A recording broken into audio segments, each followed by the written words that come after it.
Olá família, seja bem-vindo ao canal. Hoje eu quero tratar com vocês um assunto muito importante que Deus colocou ao meu coração. A palavra-chave da nossa meditação hoje se chama desamparo. O que vem a ser desamparo? O que significa? Qual é a essência dessa palavra? Bom, desamparo vai gerar numa pessoa o desânimo devido ela sentir sem proteção. Ela vai se sentir sem proteção, além de sentir-se sem proteção, ela vai sentir uma falta de apoio em alguns projetos ou algumas coisas que ela tentou realizar e não deu certo, seja na empresa, seja em algum negócio, seja em algum sonho, ela sentiu uma falta de apoio. Ela sentiu também uma falta de ajuda em algo. Ela sentiu uma sensação de abandono, acredite. Esse desamparo também pode ter surgido por uma falta de abandono, uma sensação de abandono. Ó. Uma falta de auxílio. Outra coisa que está coligada à palavra desamparo. Uma falta de auxílio. Ou uma falta de socorro. Em um momento que ela sentiu que precisou de alguém ou de algo, ela sentiu essa falta de socorro. Então vem a palavra desamparo. O que a gente pode aprender com isso? E uma pergunta que eu faço para você e para mim, é claro, quando eu fiz uma reflexão antes de trazer esse conteúdo para abençoar a sua vida. A pergunta é: Deus cuida de você, sim ou não? Deus, o Todo-Poderoso, o Criador do céu e da terra e de tudo que nele há, cuida de você, sim ou não? O que você acha? Vamos ver o que a Bíblia diz? Acompanhe comigo os textos sagrados. Dá uma olhada comigo o que está escrito em Mateus, capítulo 6, versículo 25 até o versículo 34. Olha o que Jesus diz aos seus discípulos. Por isso vos digo, isso Jesus dizendo aos discípulos, não andeis cuidadosos. Em outras versões está escrito assim, não andeis ansiosos. Não andeis ansiosos por quanto a vossa vida, pelo que vocês haveis de comer, ou pelo que haveis de beber, nem quanto ao vosso corpo, pelo que vocês haveis de vestir. Não é a vida mais do que o mantimento e o corpo, mais do que as suas vestimentas? Em outras versões bíblicas está escrito assim, a sua vida não tem mais valor do que essas coisas? Olha o versículo 26, ó. Olhai para as aves do céu, que não semeiam, nem cegam, nem colhem, nem ajuntam em celeiros, e o vosso Pai Celestial as alimenta. Não tendes vós muito mais valor do que elas, do que essas aves, né? Versículo 27. E qual de vós poderá, com todos os seus cuidados, acrescentar um côvado à sua estatura? E quanto ao vestuário, ou quanto ao que você veste, as suas roupas, por que andais solícitos, ou por que vocês andam ansiosos, né? Olhai para os lírios do campo, com eles crescem e não trabalham, e nem fiam. E eu vos digo que nem mesmo Salomão, em toda a sua glória, se vestiu como qualquer um deles. Pois se Deus assim veste a erva do campo, que hoje existe e amanhã é lançada no forno, não vos vestirá muito mais a vós, homens de pequena fé? Não andeis, pois, inquietos. Em outras versões bíblicas está falando assim, ó, não andeis, pois, ansiosos, dizendo a si mesmo, o que comeremos, ou o que beberemos, ou com que nós nos vestiremos? Olha aqui o versículo 32. Porque todas essas coisas os gentios procuram. De certo, o vosso Pai Celestial bem sabe que você necessitais de todas essas coisas. Mas primeiro, buscai primeiro o reino de Deus e a sua justiça. E todas essas coisas, tipo assim, todas essas coisas que você necessita, ó, vos serão acrescentadas. Não vos inquietais, tipo, não fique ansioso, pois pelo dia de amanhã, porque o dia de amanhã cuidará de si mesmo. Basta a cada dia o seu mal, tipo, basta a cada dia viver um desafio diferente.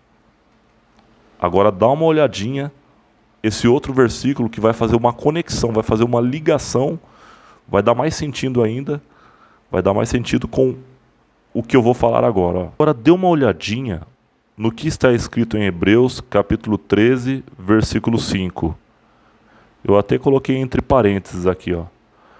Hebreus 13, 5 está escrito assim, ó.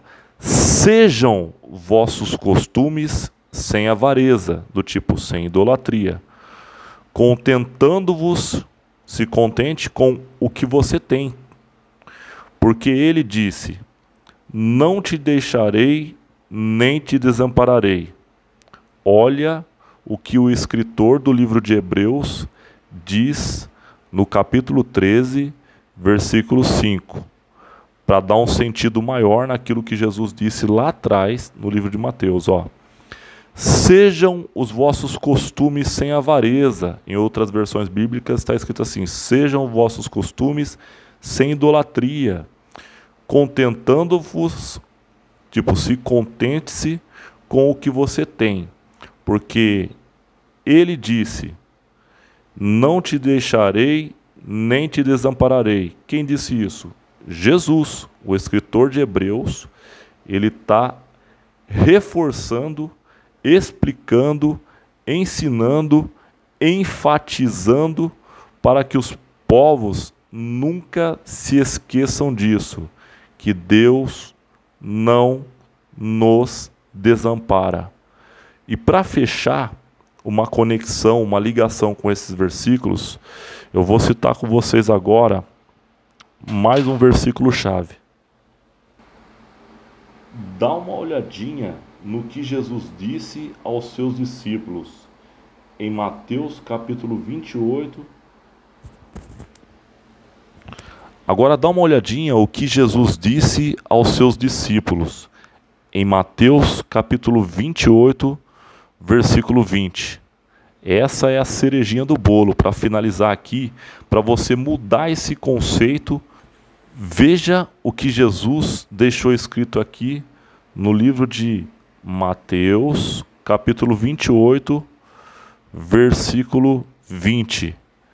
Depois, em seguida, viria o livro de Marcos. Mas olha o que está escrito aqui em Mateus, capítulo 28, versículo 20. Ó. Ensinando-as a guardar todas as coisas que eu vos tenho mandado, e eis que eu estou convosco. E isso é Jesus dizendo a todos os discípulos ali. Após passar um monte de ensinamento, ele fez questão de fazer os discípulos se lembrarem dessa frase aqui. Ó. Eis que estou convosco todos os dias, até a consumação dos séculos. Amém? Então, se a pessoa se sente sozinha, lembre-se, esquece essa história de você sentir-se sozinho. Você não está desamparado. Você não é desamparado e nem desamparada. Por quê? Através desses versículos, a Bíblia fala para você não ficar ansioso por roupas, pelo que comer, pelo que há de vestir, pelo que beber, porque o próprio Jesus Cristo, a partir do momento que você aceitou Ele como sendo seu Senhor e Salvador, começou a praticar o Evangelho que a Bíblia nos ensina a fazer, a Bíblia menciona para a gente não ter essa inquietação na nossa mente e no nosso coração, porque tudo o que você necessita, Ele vai acrescentar, que é o que diz. Outro ponto no livro de Hebreus fala que Ele não te desamparará. E nessa parte final aqui também, Jesus faz lembrar os seus discípulos que Ele vai estar acompanhando eles. A Bíblia menciona que quando Jesus foi morto e ressuscitado no terceiro dia, e depois fez aparições aos seus discípulos, e no livro de Atos fala que Ele foi elevado ao alto, menciona as Escrituras Sagradas que ele está à destra de Deus Pai. Imagina um trono gigantesco no céu, o Deus Pai assentado nele. E à direita do Deus Pai está Jesus Cristo intercedendo por nós. Quer prova disso? Vou mostrar agora. Agora veja o que está escrito em Romanos, capítulo 8, versículo 34. Quem nos condenará? Pois é Cristo quem morreu, ou antes quem ressuscitou dentre os mortos, o qual está à direita de Deus e também intercede por nós. Aqui nesse contexto, menciona-se que Jesus intercede por nós mediante o que ele fazia aqui na terra, enquanto estava com os outros discípulos? Orações. A Bíblia fala que tudo que ligares na terra será ligado no céu. A gente faz essa conexão com Jesus nos momentos que a gente o busca de todo o coração nessas orações.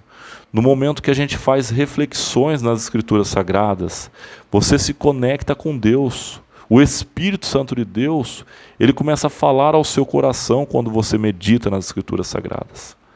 Quando você tira um tempo de jejum, que você mortifica a carne, você vai matando essa carne e vai fortalecendo o seu espírito. Um dos objetivos do jejum é esse. Ele potencializa a sua sensibilidade em ouvir a voz de Deus. E claro, a prática do Evangelho no dia a dia. Disse Jesus, quando você faz a prática do Evangelho às outras pessoas, as bondades que ele nos ensina a realizar, é como se fizesse ao próprio Deus. Porque ele fala, quando você fizesse a um desses pequeninos, você fizesse isso a mim. Amém? Então, você não está desamparado, você não está desamparada. Tire essa palavra do seu coração e da sua mente em nome de Jesus e acrescenta o cuidado de Deus. Comece a lembrar de que Ele está com você até a consumação dos séculos. Ele está levantando pessoas para fazer conexão com você e você faz parte de uma família em Cristo. Cristo, se você observar, quando ele formou os 12 discípulos, eles não eram pessoas perfeitas, mas quando foram seguindo o caminho de Cristo, o caminho que Jesus foi ensinando, eles foram se aperfeiçoando, foram se tornando pessoas melhores em Deus, ao ponto de se tornaram apóstolos, ministros que passaram a discipular outras pessoas e influenciar, entendendo que essas pessoas, seguindo o caminho de Cristo, obteriam a salvação e a vida eterna. Amém? Deus abençoe sua vida, tenha uma ótima semana, que tudo possa dar certo, em o nome de Jesus.